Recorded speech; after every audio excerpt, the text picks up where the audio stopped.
Hello and welcome to Sounds Heal podcast. I am your host, Natalie Brown, and thank you so much for joining me as we continue to explore the fields of sound healing, sound therapy, and generally the use of sound for health and wellness. I'm so excited to share this beautiful and inspiring conversation with Julia Williamson and Maddy Monacelli out of Australia, the mother-daughter duo behind Sing to Thrive, a unique voice and healing community that blends music, mindfulness, and modern healing practices. It was really a joy and an honor to be a guest on their podcast, Sing to Thrive, and to share a bit about myself and my story, to be on the other side of an interview. I'll link that in the show notes in case you would like to check that out. But I instantly connected with them, their work, and their energy, that of course I wanted to have them on this podcast so you can hear more about them and from them. Together, they bring a deeply intuitive and grounded approach to voice work, rooted in music, trauma-informed healing, and nervous system awareness. In this episode, we explore their personal journeys into voice and transformation, the origins of their work, and how they support others in reclaiming their voices, not just as a means of expression, but as a path to healing. We also dive into the science behind their approach, discussing the nervous system, neuroplasticity, and the voice as a portal for regulating and restoring inner balance. Their work speaks to the profound healing that becomes possible when we free our voices and reconnect with the truth held in the body. I can't wait for you to hear this one. Let's dive in. Welcome in, Julia and Maddy. It is so great to have you here on the podcast. Thank you. It's lovely to be here. Yeah, we are very excited for this conversation. Me too. You both have such unique and beautiful stories, voices, expression. I would love for each of you to share just a little bit about your personal journey into what you do now, right? So go as far back as you want to into your background. That'll have to be me then. Take it away. Yeah, just those things that were pivotal in sound and in spirit. Yeah, Julia. Well, I would definitely have to say some of my first real memories, surprisingly, are when I was really little. So my parents founded the Gold Coast Theatre Company with about 10 other people, and there was a lot of singing around the house. And I remember singing along with Dad, and I remember the feeling of loving it and how good it made me feel in my heart. It was a really heartfelt, tangible experience. And it was very natural for me to sing because there was a lot of singing around the house. But there was also not a lot of harmony, as in not music harmony, but it was a little bit volatile. My relationship with my mum was volatile, and we just triggered each other. We clashed, and that went on into my adult years. And I became very suppressed in the way I expressed myself. I had trouble articulating my feelings, and singing did become this safe haven for me to feel, because I started numbing myself down. I didn't realize I was numbing myself down, but when I looked at all the years of working through this, I saw that what I did was literally numbed myself down, and it was the singing that always cracked my heart open and I could express my emotions. And I think that was something that I knew that I loved. I knew I loved singing. It always made me feel good, and I wanted to be a singer, but I had no self-belief whatsoever. And I ended up going into a corporate job and did that for a good 20 years and was on the surface, happy, looking happy, but underneath I really struggled with not feeling joy. Actually, I didn't have a lot of joy, and always like flatlining. And we talk about that now with when we start doing healing work. A lot of us spend our time just hovering around, flatlining, not because the deeper we feel something, and I've lived this experience, so I'm really talking from experience.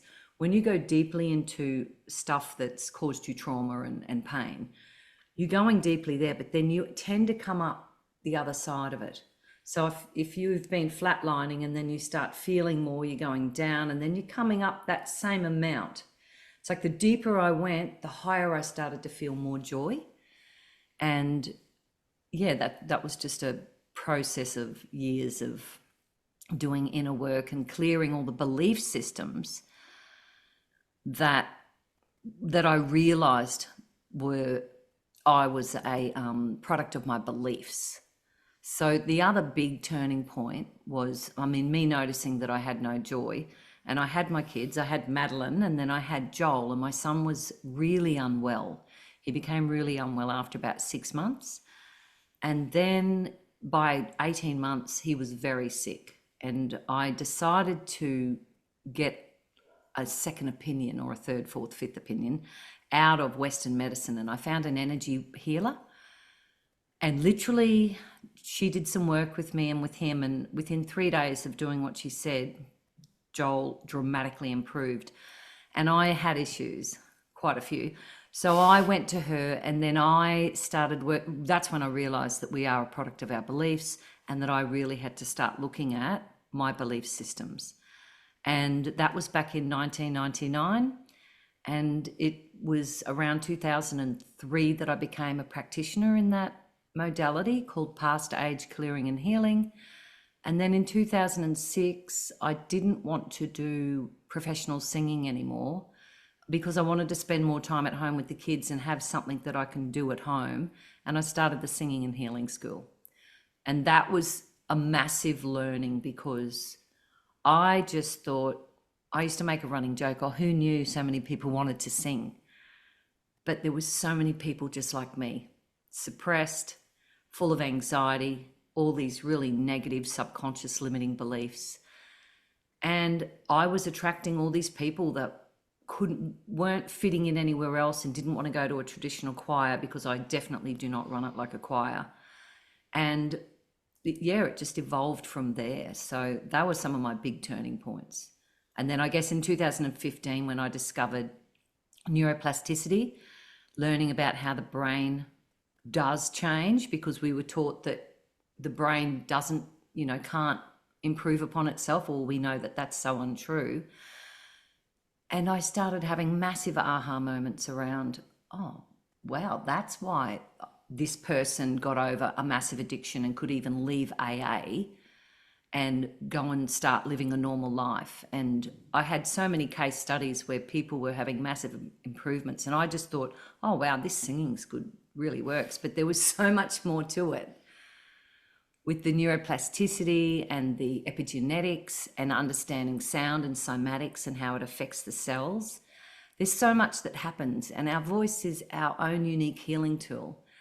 And when you truly have that profound realization that you have access to your voice 24/7, and you can, with conscious intention, absolutely rewire your brain and absolutely completely regenerate your cells. It's insane. It's absolutely amazing what we're capable of. So they were really my pivotal points. Yeah, so many things that I could ask you about as follow-ups right after that. But actually, you've established that you're a mother-daughter duo. So Maddy, what was it like growing up in that environment? And of course, then the school developed. But let's hear a little bit about you. Well, despite living in a home that there was a lot of music as well around the house, lots of singing mainly, as opposed to actual music being played, I still took on lots of limiting beliefs as a child that I think I started working with Maggie, who is the founder of PACH, the Past Stage Clearing and Healing. I think I started working privately with her, like as a mentor, when I was about 12. And that made me realize, I was doing stuff with her before that, but that made me realize that I had issues. And I was like, okay, I don't want to be restricted by these, and I want to make a change. And throughout the school experience, like I grew up at a Steiner school, then moved to a public system, and I did a lot of singing and a lot of performing. And the amount of anxiety and perfectionism that I would experience surrounding my voice and wanting to make sure that I didn't make any mistakes and that I sang every single note right was such a huge learning curve for me to get to a point of rewiring those belief systems and then noticing the change in my voice and how performing became more fun and more easy, but also less stressful, and the sound of my voice changed. And so I even look back at videos now and I think to myself, like, oh, I remember feeling so devastated about that performance and like just so annoyed at myself for, making a mistake or whatever. When really it wasn't that bad in hindsight. But also I could feel the constriction in my voice when I listened back, just from that stress of holding on to the perfectionism. Whereas now when I see myself on video on stage, I have so much less judgment. I'm not saying no judgment, but there's a lot less. And I can tell that my voice is freer. And so that was a huge moment for me. I think I was probably maybe late teens when I started to really notice my voice changing quite drastically as I was shifting through a lot of these belief systems. And one of the biggest things for me was not feeling good enough, like I could never do enough or be enough or blah, blah, the stories that we tell ourselves. And that was a huge reflection in my voice. And I feel like that was a moment where I started to believe more. I was like, okay, this does make a difference. And if my voice is a reflection of my inside state, then it's only going to get better from here. So it was definitely motivation on that side as well, to be like, okay, doesn't have to be hard. And yeah, listen to the difference in the tone of my voice alone, let alone my ability. So yeah, that would be. And speaking your truth, like you got so much better at speaking your truth. I think one of the biggest things for all of us is the fear of rejection, fear of confrontation. There's lots of layers to us not speaking up and expressing our authentic selves, what's going on for us, being able to really set a healthy boundary, because if we do, they might not like it. And then, ultimately at the bottom and the core of it all is being left alone. And, if we can It's all a habit too, though. It's all practice. It's like a muscle. Well, they're default settings in the brain. Yeah. That you just naturally go to because and the more we tell ourselves a story, the stronger that neural pathway becomes. And then that does become a default setting. And a lot of us are in habits we're not even aware of on how we relate to our family members, because we think, well, that's what they're like because we're still holding judgment from when they were, from our childhood or whatever. And so we behave and interact differently with different people. And it's just having the awareness of self around being that, because if we can just surrender into being ourselves, authentic, how we're feeling in the moment and loving ourselves no matter what, because you feel different every day. Every day is a new journey. You wake up, some days you feel amazing and other days you're dragging yourself around the house. And it's having that self-awareness of, okay, how do I feel today? What do I need to do to pick myself up, to raise my vibration? Because we are self-responsible for that. And that's the problem, I think, with a lot of us. We want someone else to make us feel better. That's the way I used to feel. I want that person to make me feel better in relationship. So, but it's actually not up to anybody else. It's up to us. Right, which can be scary, but actually empowering when you realize that it's up to me. It isn't up to anybody else. And it's so interesting what you both said there is, in my mind, people kind of come from two backgrounds when it comes to the voice. Either they didn't use it because, it was constricted, oppressed, or like you were saying, Maddy, and you, Julia, you were singers, but the pressure of being perfect restricted it and constricted it, right? I think everybody has healing to do with the voice. It really feels like to me. Yeah. I'm sure you're finding that in your work I along the think way. the voice, yeah, I think it's the last front, well, maybe not the last frontier, but it's definitely, because once we start opening our hearts and doing the work and clearing stuff, if we can't open our throat chakra and truly express, whatever we've blocked and suppressed and held back, a lot of that gets held here. And then we're not really accessing our authentic tone either. Because when you're really in your heart, like Madeline was just saying, the more you clear stuff, the more relaxed we become, and the more our unique tone, our unique sound, which is actually the sound that heals our body, the more we can speak and express from that, right? So, but if we're holding on to stuff and we're thinking about things that happened in the past when we're relating to people or subconscious patterning, we're not accessing our full expression. And the full expression of your sound is actually what heals your body, because the frequency of authenticity is higher than love, because it's the highest form of self-love. So authenticity is a major point within the Sing to Thrive method and what we do, because it's truly about finding that authentic expression. And I'm curious that the things that you've been mentioning, from your own lives, from the people that you work with, is it separate or different than this training that you got, the past age Clearing and healing. clearing and healing practitioners, right? It seems like that has a lot to do with kind of overcoming these things from this life and just the things we accumulate. Which has to do with voice healing as well. Could you just talk a little bit about maybe how that method and being that type of practitioner has influenced your work? Do you want me to answer that? Yeah, go for it.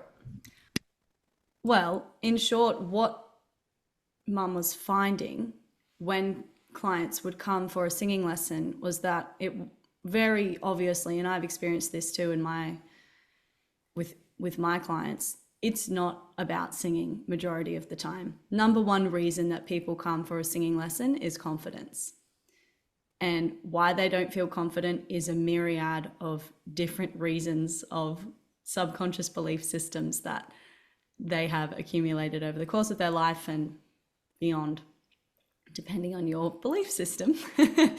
And so you found early on that doing a PACH process before or during a singing lesson would totally change the way that they would respond to just the act of singing. Like if they're super scared or nervous or anxious at the start of a lesson, just running through a quick process, tapping into that feeling to release it, and then moving on, all of a sudden singing isn't as scary. And so it's definitely been a big influence, in my opinion, around Definitely. the way that we even look at voice as a healing tool. And so, yeah, it was really unique because as a modality that there's no voice in past stage clearing and healing. It's something that you incorporated with the process and Yeah, because it evolved. I noticed it was working so well for me because I had so many issues around. I was professionally singing, but my voice was giving me so much grief. It was always playing up. I'd always lose it. And I was not relaxing. I had this deep desire to sing and to perform, but I would get up there and I'd be a nervous wreck and I'd just be so exhausted by the end of it. It's like, thank God that's over. So it became this thing that wasn't enjoyable. And when I started doing the PACH process, I noticed from the very first session a tangible change in my body. We had a weekly gig at the Sheridan and it was a 5-hour gig, which is a long time to sing for and play guitar. My brother-in-law played the guitar and he's amazing. They're in Nashville and they've been doing music over there for 15 years. And with this, I remember the very first session I had walking into the Sheridan, and normally my heart would be pounding. I'd always dress carefully so people wouldn't notice how much I was perspiring. And I could just feel myself, anxiety was lifting, and I'd be walking in, and this particular, after the first session, walking in, my heart wasn't racing. I'm like, oh, this is good. I wasn't perspiring. Get up to the microphone, and I did get nervous, but that shifted after about one song. And then I started to feel more relaxed, and I stopped thinking about what other people might have been thinking, because actually that's none of my business. And if that's what they're thinking, that's affecting them. So I had to just get strong in myself. And that's really, in really simple lay terms, that's what the past age clearing and healing has done for me. It's helped me to stop worrying about what anyone else thinks and strengthen my own belief in myself. When I merged that with the singing lessons, so I was helping people clear those limiting beliefs and then teaching them somatic, because I'm so empathic, so I can feel how I sing, right? And what parts of the body I'm using. When I was standing with a client, I began noticing that I could feel them. And I'm like, are you noticing that you're holding here? And they say yes. And I say, all right, we'll just relax that and do this. And that evolved too, like just me as a facilitator and how I work with people and with energy. So then I started doing more, you could call it energy work. So because I was feeling things and directing people via that, and I can do it easily over the phone and over Zoom too. So I've been doing it for 25 years. And the key is to trust yourself, what you're feeling, and discerning what's yours and what's not. Because as you know, you work with sound and energy. One of the big things is having healthy boundaries. And so when we have healthy boundaries, we start to discern what belongs to us, what's our energy, and what's not. And people can understand this when we've all had this. You walk into a room and it feels different. You're like, whoa. And you're just picking up on everyone else's energy. But when we're actually strong in ourselves, we will notice that, but it won't affect us. And that's the key. And that's where the voice is potent, because from humming to singing, it's such a key tool to just nervous system regulation, massaging the vagus nerve. You just have to be humming to yourself, just doing some slight movements, and you're bringing yourself into balance. There's some really easy things to do when you can feel yourself getting agitated. So the PAC's been a big process for us. And within the hub, we're really encouraging people to look within and look at what they're reacting to, what's the story they're telling themselves. And then we prescribe the tools, because we've got so many on there now. Go and do a chromotherapy, do this color and this sound has a certain vibration, and that will help you with that issue. So that's exciting. And then we've got beautiful meditations that are all stunning imagery where people are vocal toning, because part of the hub is really empowering. Like I didn't really understand fully just how potent this would be. I just did it because it felt right, and I felt like I was being guided. This is what I want to do. This what else would I do? I'm not going back to office work. This is what I'm doing.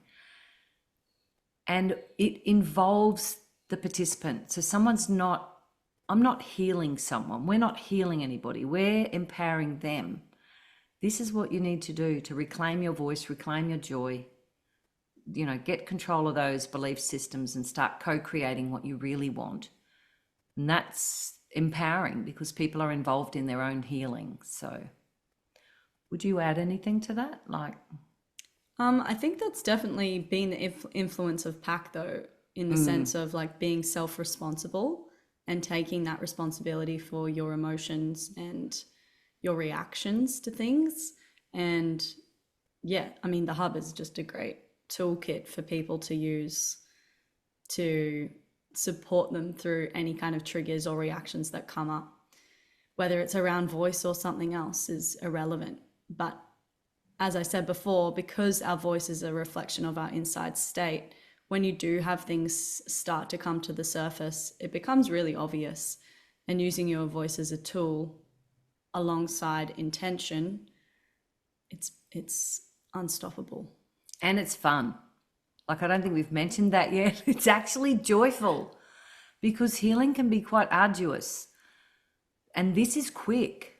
Like, and that's I'm loving all the science that's coming out now from, amazing people like Greg Braden and Bruce Lipton, and just showing us that it's absolutely changing us on a cellular level.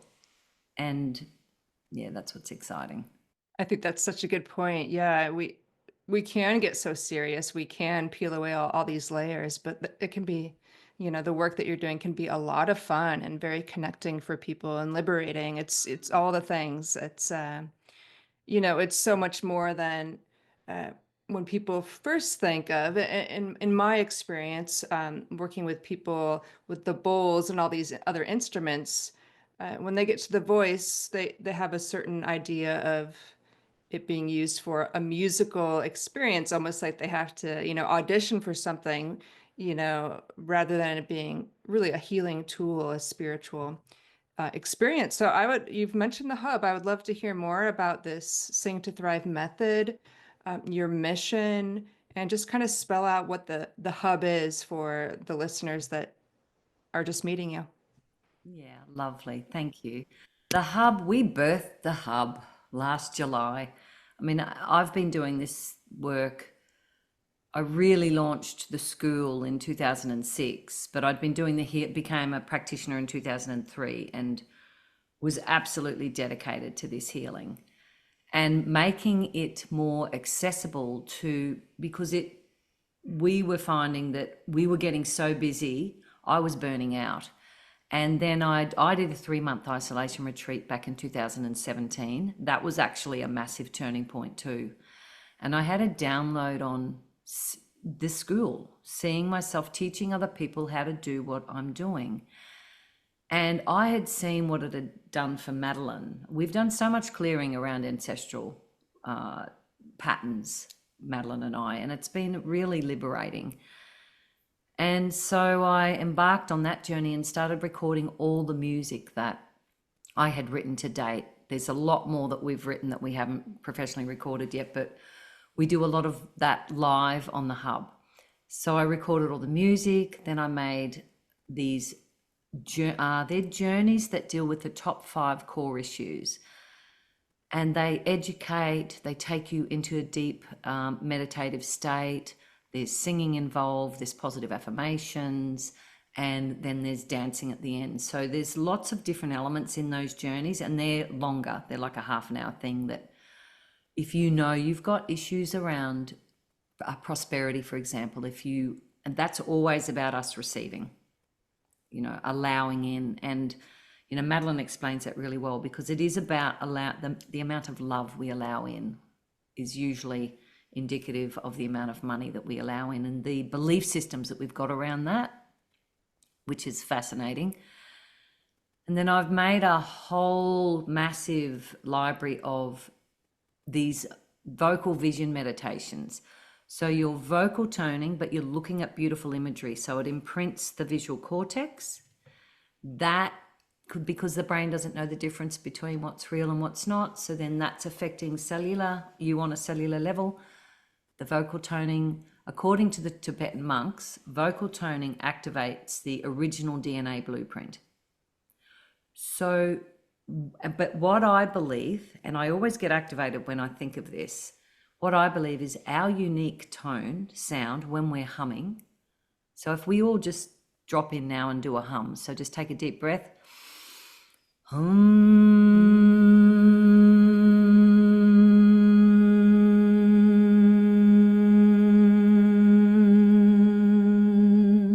Let's do another one for good measure.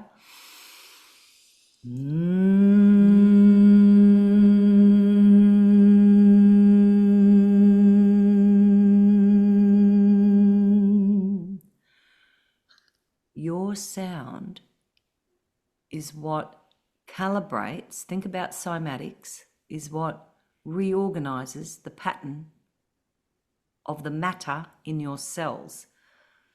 So we're bringing ourselves back into alignment, and everything has a pattern. So what you're focusing on is really important when you're vocal toning. It really helps because it starts to bring in the conscious creation side of things. And this is truly what the Sing to Thrive method is about. So we use beautiful life affirming songs that have all got positive affirmations and word keys and wisdom codes. If anyone's familiar with Greg Braden's work, I didn't realize that's what I was doing, but I have used word keys and wisdom codes throughout all the songs. And now we deliberately design them because we know we're conscious of what we're doing. But before, I was really just channeling all this music, and I'd be walking on the beach and I'd think about something. I go, I really want to write about that. And then the words would flow through and I'd put melody to it. And then we ended up recording all of these songs. But because I had so much trouble singing harmonies, Madeline's brilliant at them, we decided to record all the individual harmony parts as separate tracks to help other people that aren't good at singing harmonies. So even though you're coming in there and you're singing life-affirming lyrics, so what is that doing? That's creating positive neuroplasticity. Remapping the brain, essentially. Because with singing activates the production of these feel-good chemicals, right? But it's the feel-good chemicals that actually consolidate new neuronal growth. So you won't get the new neuronal growth as quickly if you're just speaking an affirmation and not feeling it, right? So that's what makes singing so powerful, because it's automatically triggers the production of these chemicals. They consolidate the new neuronal growth. And what science has shown is that in as little as 21 days, you can fully remap a new thought pattern in, and it's consolidated and it's permanent. And then if you consciously keep using that, that becomes your default setting. You see where I'm going with this? So we can break really bad habits through just singing the positive opposite of that. So we're always encouraging people to really look at, well, what is your limiting belief? And then let's write a positive opposite to it. So people can easily do this at home. Make up your own melody and start singing it. You're singing it from your heart, so it'll have the perfect frequency for you. And then there's the epigenetic side of it. So again, this ties in with the Sing to Thrive method. So the positive neuroplasticity, the epigenetics, because the words, yes. I mean, if you look at Masaru Emoto's work, the words shape the water. We're more than, 65, 70% water. So that's affecting us in that regard. If you've got a really negative limiting belief going on, even just something as simple as we're telling ourselves, I can't do it, that leaves a distorted structural pattern in the cell, whereas the I can do it is a perfect symmetrical pattern. And this all affects the health of the cell and the cell being able to replicate itself in a healthy fashion, right? So, and this then brings in the story of aging, because what's happening is, because singing is joyful, it's lengthening our telomeres. So that is the aging process, because when they become frayed from stress, think about a shoelace, when the cap comes off at the end and it becomes frayed, that's what happens to our telomeres. But joy and pleasure and things like meditation as well help to create the telomerase that lengthens and heals these telomeres, and that helps us stay young. Now, we were just at my dad's 94th birthday on Sunday, and he looks amazing for his age. He still lives at home and looks after himself, and singing's definitely been a major component for him to stay youthful. Yeah, stay youthful. And not just singing, because the thing with Dad is he's followed his passions as well now. Like, he loves working with crystals, so he's been doing that. So singing is always something that we can do alongside any other modality. So if someone does have trauma or they're healing, they can do the singing to speed up the work of what they're doing and to help bring more joy around, because, sometimes healing can get very tough. So there's that side of it. what have I missed? There's so much to the Sing to Thrive method with the neuroplasticity, the epigenetics, the cymatics, how it affects us. It opens the heart, regulates the nervous system. And because we've got the way we recorded the music, I wanted to bring each harmony in a little bit louder when we introduced it, because I always had trouble hearing harmonies. And so we've designed it in such a way that helps to build the musical ear, because you would know from working with music, it's like when you can hear a note, you can sing it or play it, right? And I was having trouble hearing the harmony, but working with the individual tracks made that easier for me. And then with the songs, we were just bringing the harmony in. Instead of in a normal pop recording, the harmony comes in and it can be quite subtle. We made it a little bit more obvious, then we pulled the volume back. So the ear goes, oh yeah, I hear something new now. Oh yeah, that's what that is. So it's training your brain musically, and then you're activating those parts of that part of the brain as well. And it's doing all the other things for the brain. It's a whole brain workout. It suppresses the amygdala, which is like the control center for fear. It's working on the vagus nerve. It's resetting everything. When you sing with a group, your body produces oxytocin, so you're bonding. If you sing with your children or your baby or whoever, anyone you sing with, you just bond. And it's fun. So within the hub, do you want to share what's in the hub? You don't think you've covered it? No, well, we've got... Well, there's an array of things. So there's the live classes that I offer are more of a musical technique standpoint, where I'll do a vocal coaching class every fortnight and also a ukulele jam session. So we've got our dedicated uke jammers. And then there's other live sessions as well, from Rewire the Brain sessions, voice yoga, just coaching. I do coaching and healing every fortnight. So, and whoever's on the call gets I've usually come in with a theme, and we'll work on that. And then we'll do a little bit of Rewire the Brain. I'll run people through a past stage clearing and healing session.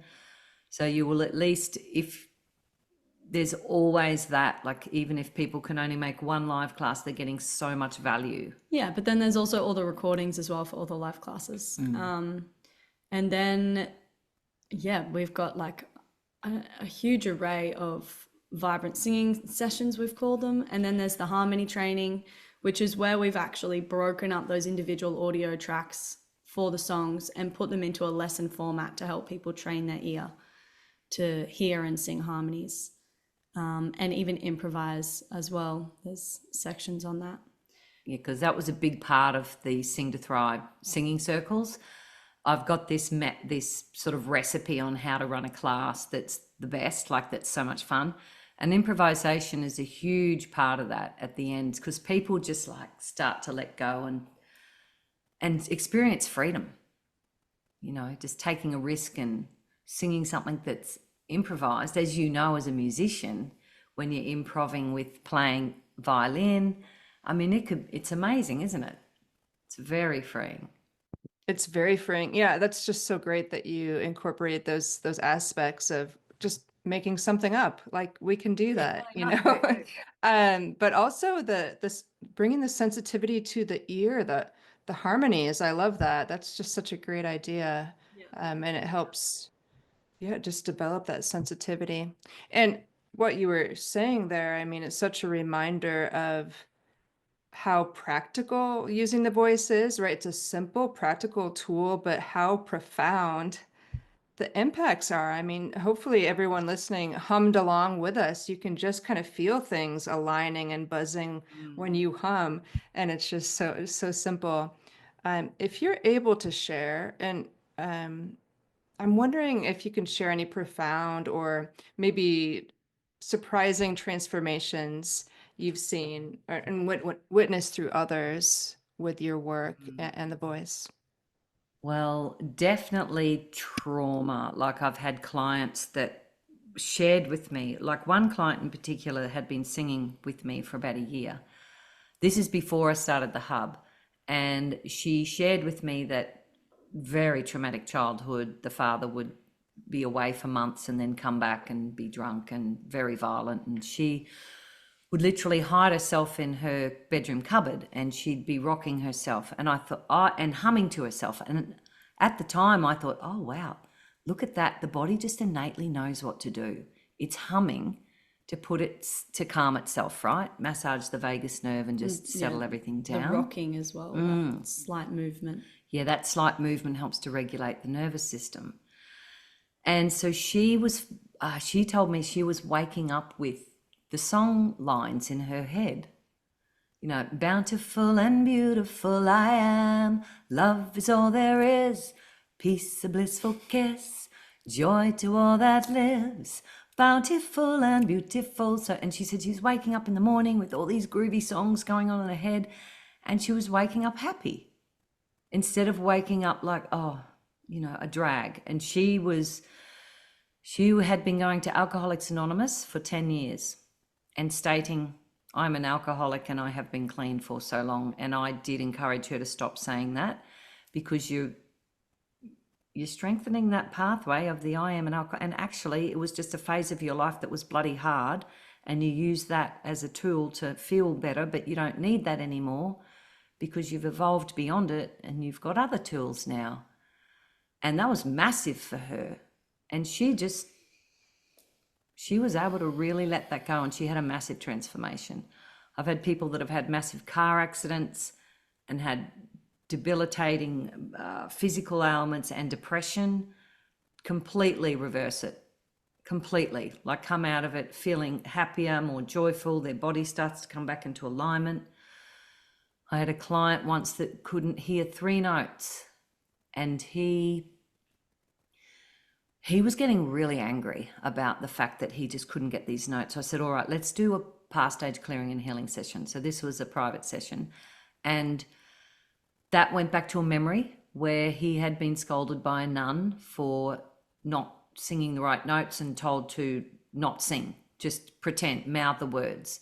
So many students, clients that I've had have had the same experience. So we did some work around that. He really needed to express a lot of rage, and he cleared that, and we came back to the keyboard, and there it was. He was able to sing the notes.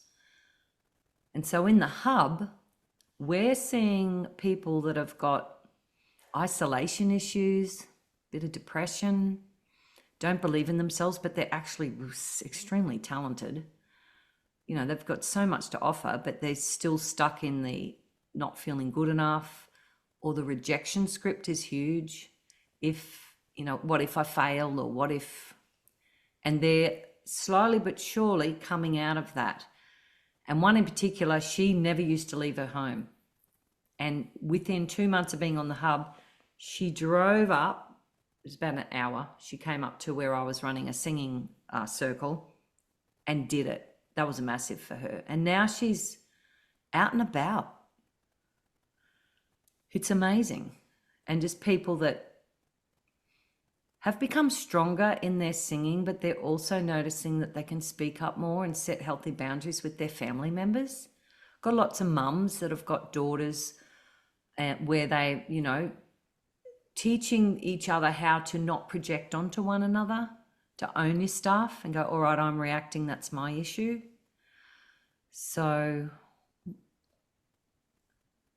have you got any clients that you on the hub that you can think of with the singing? Hub? Yeah.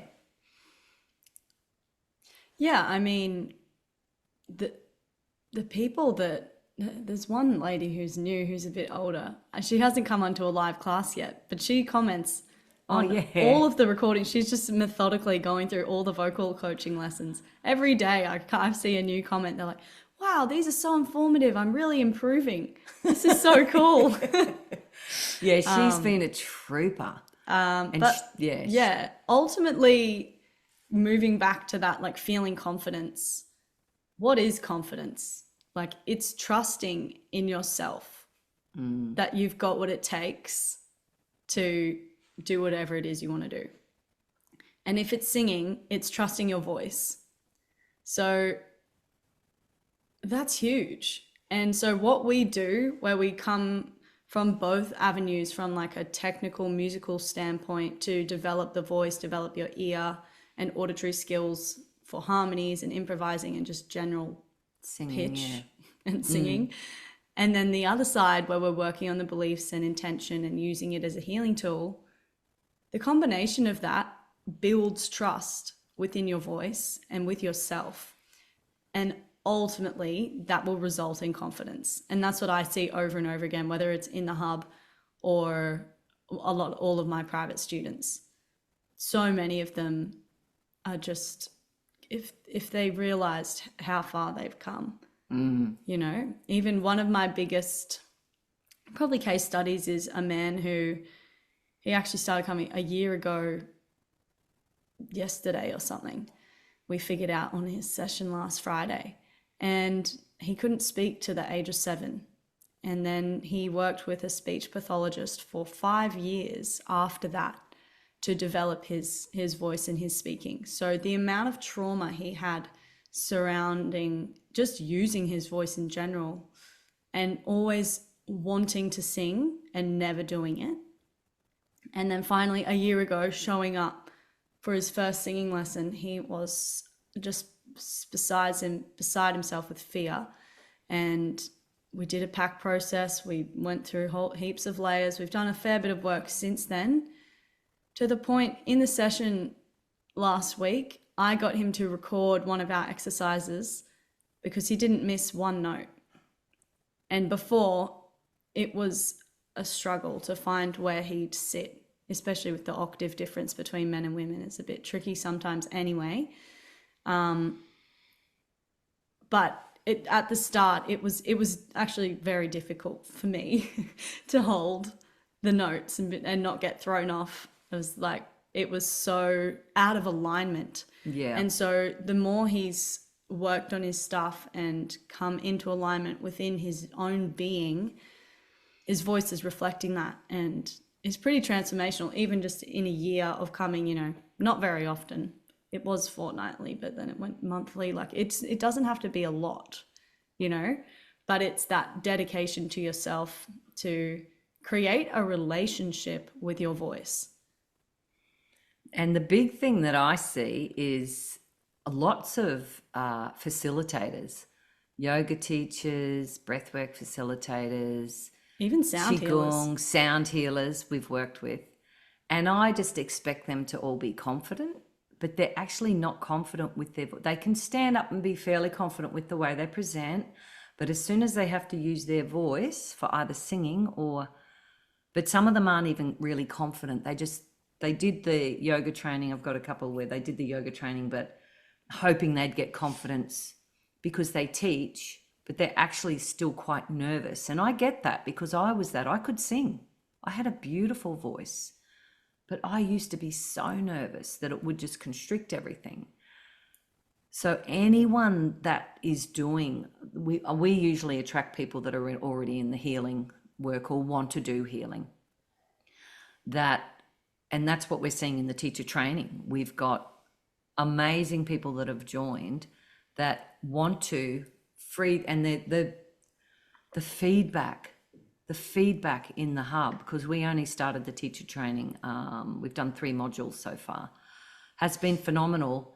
And they've all said, we're going to emerge from this completely different people, because they didn't realize how much inner work they'd be doing to free their voice. And that's the beauty of it, because it's joyful and it works quickly. That's what I love. Yeah. Yeah, that's really an important message that you both shared is, you know, you have people say, oh, I can't sing or I can't hold a tune or tone. But really, we are powerful beings. We can change, we can shift and adapt, and we are flexible. And that's the empowering part. You know, the first step is to show up, though. And so congratulations to the people that you've worked with for, you know, showing up and saying yes. That may be the hardest part. That's exactly Definitely. what I typed last night to someone who wrote to me and said just how much they're going through and how much resistance they've had, but they've broken through it and they're so grateful. And I've just said, they thanked me enormously, and I just wrote back and said, well, you thank yourself for saying yes, because you have to show up, and that's the key. And the beautiful part about the hub is it's a beautiful space to navigate. It's really easy. It's It's very just a interactive. beautiful platform that we work from, and everything's easy to find. It's interactive. You interact with us. You can chat with us at any stage. You just send us a message and we get back, because the whole point is for us to be able to prescribe to people. So when they come on, we say, all right, what are your goals? And you can be someone that either interacts a lot on the hub and shares your personal journey, or not. You can be completely private and do your own thing, and no one has to know anything. And that's because everybody is different. And usually when you start, it's pretty vulnerable. So I guess the message I really want to share with people is, if they're willing to share what their issues are privately with myself and Madeline, we can lead them in the right direction and get them doing things that will interrupt, because whenever you want to change something in the brain, you have to interrupt what's currently happening. So those interruptions of, oh, I'm going to actually do some humming now, I'm going to sing a song, or I'm going to go and sit down and do a color and sound therapy, or I'm going to go for a walk and sing a song to myself, or whatever.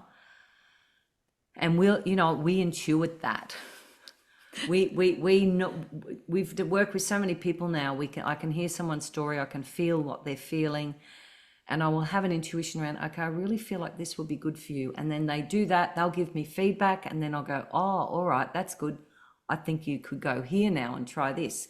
So with that interaction with someone, they're involved in the healing process, because it really is important that we get the feedback, and then we can give them, prescribe, okay, try this next. And if that doesn't feel good for them, it's like, oh, okay, that's interesting, that might mean this, then we'll go, all right, try this. So, and it's just a joyful space, and anyone that's wants to bring more music into the home, it's so important. We've lost that. And I'm not talking about putting Spotify on either, by the way, because a lot of the music is, what's a good word that's not, it's like, it's a bit polluted. Like there's so much sexual content, and it's, if you've got a young family, I think, because once the kids are teens, they'll Good listen. luck. Yeah, they'll listen to what they want, and that's okay, because they find their way anyway, right? But with little ones, if you want to really guide their belief systems to know that they can trust themselves and believe in themselves, the music that we've created, and then there's other people out there, I'm sure, that are doing similar stuff. It's like singing the positive affirmations. These kids are building neural pathways where they're telling themselves, oh, I am good enough. Be real, be who you are, say what you feel, have the love to stand and be real. Like, they're just words that help you to be brave, to be who you are, and to love that, because we've learnt along the way somewhere that we're either not good enough or we're not lovable, and we've told ourselves these stories over and over again, and that's what's making us sick. I like what you said there as well about the music that you listen to in the home. And if you think about across cultures and history, how music really, I mean, was used as a vehicle, a tool, whether it's for community, celebration, telling stories, that aspect of it, at least with perhaps popular music, has been kind of dampened down in meaning, and kind of not necessarily elevating ourselves with what we listen to. So I think that's an interesting point, is the power, truly the power of the music that we choose to have around us. It can be a Yeah. choice. Yeah, And that's I think for interesting. parents, if they're trying to direct a teenager, I'd be directing them to songwriting, because songwriting Mhm. have to be one of the most transformational personal growth tools ever. Honestly, the amount of stuff that brings up for people when you get them, because the soul wants to express, Yeah. and so when you start writing, no one else is going to see this song at first, if that's the way you've framed it. Just write a song. It's absolutely phenomenal what happens. And we see that on the hub, and I'm starting as of, I think I'm doing voice yoga tomorrow, but then that will be my voice yoga sessions, and I'm going to start doing more soul songwriting. So the fortnightly session, there's the coaching and healing, and then the following week there'll be the soul songwriting, then there's the coaching and healing. So, and that will, that ultimately changes as I feel intuitively into it, but we'll be doing at least 5 to 10 sessions on the soul songwriting because it's personal growth. And then when people are writing things out, as soon as they share their song, you can just see what their issues are, what stories they've been telling themselves. But it's also so healing to share as well. Like that in itself is huge, to put all your fears and your doubts on paper and then share that with other people. It's pretty big. Yeah, it's important to express, right? It's a way to Yeah. release and digest and kind of work through things. Yeah. You kind of mentioned this thing that you have coming up next. Maybe that can be kind of the last area that we explore is just for each of you, what are you curious about right now? What are you excited about? Maybe it is something that you have coming up, or maybe a different part of your work that you're digging into. Maddy, I'll start with you. We're going to the UK. Oh, right. We're running a retreat, singing the song lines of sacred sites through England and Scotland in September. So we're pretty pumped up about that.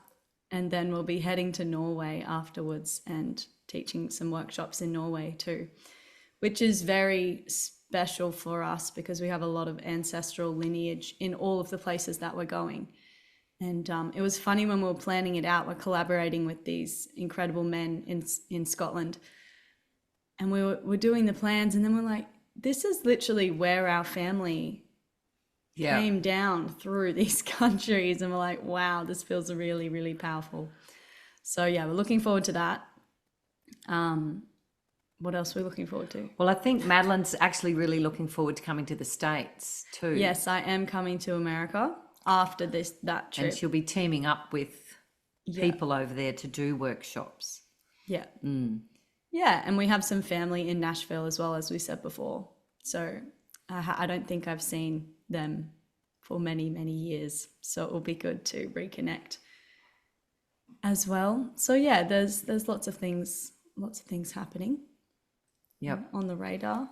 Yeah, I'm definitely excited for the Sacred Sounds journey. We've got 3 spots left if anyone listening it's not a retreat where you'll be putting your feet up and relaxing and reading a book. There's none of that going on, people. We are going to the most amazing sacred sites, and we'll be doing sounding. It'll be so connecting, so healing, so beautiful. And Darren's done a lot of work. I've done a couple of podcasts we've done podcasts with Darren, DOG.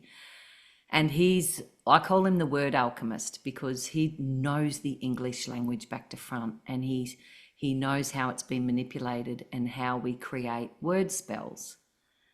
And so interesting, his work and Greg Braden's work, like they tie in because it's the magic of the word and the pattern that it creates, because everything that is sound creates a pattern. And so working with Darren is going to be absolutely fantastic. And we're going out to Fingal's Cave, which is like, he calls it the edge of the earth. And it's the largest natural cathedral in the world. So we won't be going to busy cities. We're actually going to sacred sites. And because they live over there, they know the lay of the land, and they know the ones that have really good natural acoustics as well. So the way the trip's been designed is that a lot of these places, the reverberance of how sound moves in these natural sites is unparalleled, according to Darren, and we'll take his word for it. So so we'll be inside the cave of Fingal's Cave. Just looks absolutely epic. And apparently the acoustics in there is just phenomenal. We've got one sound healer on the trip so far, one that's a facilitator. And we see that, like people that are facilitators, I've got a few on there with different modalities that are coming on to do their healing. They've all On the got, hub. yeah, they're with us on the hub, but they're really keen to come and do this sort of work because they know how deeply healing it will be. So that's exciting. I'm excited to do that. And I'm in 26 coming over to the States. And I know you and I will be collaborating on a workshop together online. And I was only thinking of you on the weekend and thought, oh, how beautiful would it be to run a workshop or do something with you to do this. Just the sound healing and singing together is so potent. It's just so beautiful. So I'm looking forward to putting together something in 26 where I'll be in the States. I can visit my sister and also visit key places where I've got some beautiful connections through our Sing to Thrive podcast. So that's what I'm looking forward to, a bit more travel. I haven't traveled since 2015, really. So it's been a long time. Wow, big adventures ahead. And please do, let's talk. I would love to host you in the States. Either of you, honestly. And the trip to, the magic of Scotland, Ireland, that whole area, of course, Norway is too, but to pair the energy, the sacred sites, the ley lines, I mean, you can just feel it when you're there to the sound vibration. I've goosebumps, I have chills. Giving Yeah. me Yeah. goosebumps too. I know. And because you spent time in Scotland.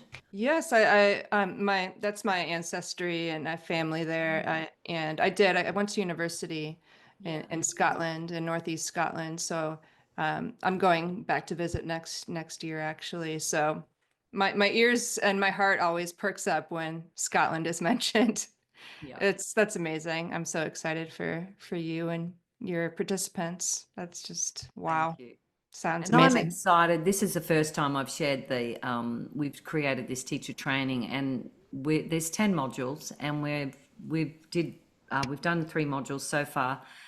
And I'm just so blown away at how grateful everyone is, how much they're having massive shifts in their belief in self and seeing themselves create something really amazing, because that's the whole point, empowering people to take this out into the world.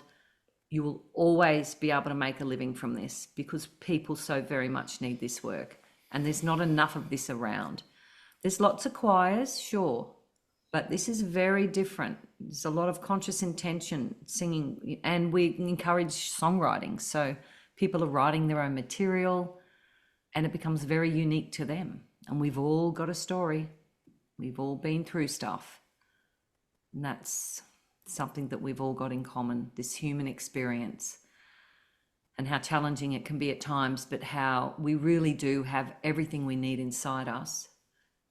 And in my honestly, my heartfelt experience, when I started healing my voice and living my dream. So I look at it like this: everyone's got a dream that is dreaming them. It's kind of, this came to me like in a vision, and it's like, we all have this dream, and a lot of us give up on that because we don't believe that we have what it takes to make this happen. And that was actually what I was doing with Voice Jam, which was my first singing and healing school. I was proving to myself that I could make this happen. So that was 20 years ago. And it evolved, and it evolved because I stayed persistent, and I knew that people were coming back all the time for the singing because they were noticing how good they were feeling. So for anyone that's keen to become a teacher trainer in this method, it's such good value, because we're really wanting to create a worldwide community where people are sharing this work and being empowered and making a living from that as well, because we all need that. It's an important part of the exchange. So, and it also affects the ripple effect across humanity. Is part of, like, you asked us about our mission before, and I think that's definitely a big part of that, especially in alignment with the teacher training. It's like, the more awareness we can bring to humanity to use their voice, that's the ultimate goal. whether they're using it as a healing tool or a form, just any form of expression to experience better quality of life, Yep. then that's definitely a part of our mission. They're not the words on our website, but No, but it's teaching them to use the voice as Yeah. an instrument for personal transformation and global healing. Because as you know, Natalie, what does sound do? It travels. Sound affects the quantum field. It ripples through the field. It affects mass consciousness. Every positive thought we have is filling the bank of light, we call it. It's like, you know, there's two ways to live in the world, in fear or in love, right? So our belief systems will either be rooted in fear or they'll be rooted in love. And so really anchored in that space of, this is where our work is. It's like, oh, am I coming from a fear-based belief there, or am I coming from a heart-based, a love-felt belief, right? So the more we can clear the fear and come back to our hearts and amplify those positive belief systems, positive's not the right word, but the love-based belief systems, what are you doing? You're adding to the bank of light. You're adding to global consciousness light. And there's so much dark, we're seeing a lot of chaos in the world, but really that's a lot of stuff on media. If you remove the media from your life, you can actually be living an amazing life and not letting that affect you, because it's all frequency. There's so much propaganda, and that's a very low vibration, and it pulls you down very quickly. And so my message to anyone that's listening to this, be empowered, turn off that TV. I got rid of my TV over 10 years ago, and just be creative, get outside more, especially if you've got a young family, and just be really firm with your boundaries around devices. Too bad if they scream and jump up and down. It's just like, her brother used to hide her phone. that was when we but were you older. were much older, because the phones really didn't come in till you were about 14 or 15, did they? Yeah, and there was those BlackBerry phones. And like the Nokia flip phones. That was when I was 14, I think, or 15. Yeah. So, which just reminds me, every month we have a free offering called our Global Mantra Meditation. And that's all about coming together to create sound and a ripple effect across the globe as well. So for anybody who wants to join us, we'll give you for the link, those sessions. Yep. That's one of our offerings for. And if they can't make it live because of the time zone difference, the recordings, once they sign up and register, they've got access to all the recordings. Yeah. They come inside the Healing Hub. They get access to, we've started sharing the Free the Voice, Transform Your Life workshops, and these global mantra meditation recordings. So they've got songs they can sing along to give them a taste of what it's like, and whether it's right for them. And the Rewire program is something I'm really proud of, because it was just featured by Bruce Lipton. And this is an 8-week program that is so beautiful, transformational, and the feedback we're getting is phenomenal. And that would be something that I would say to people, if you're going to start anywhere, start with the Rewire program, because it's everything. It's easy to follow, and it's inside the hub, so you get a taste of what the hub's like.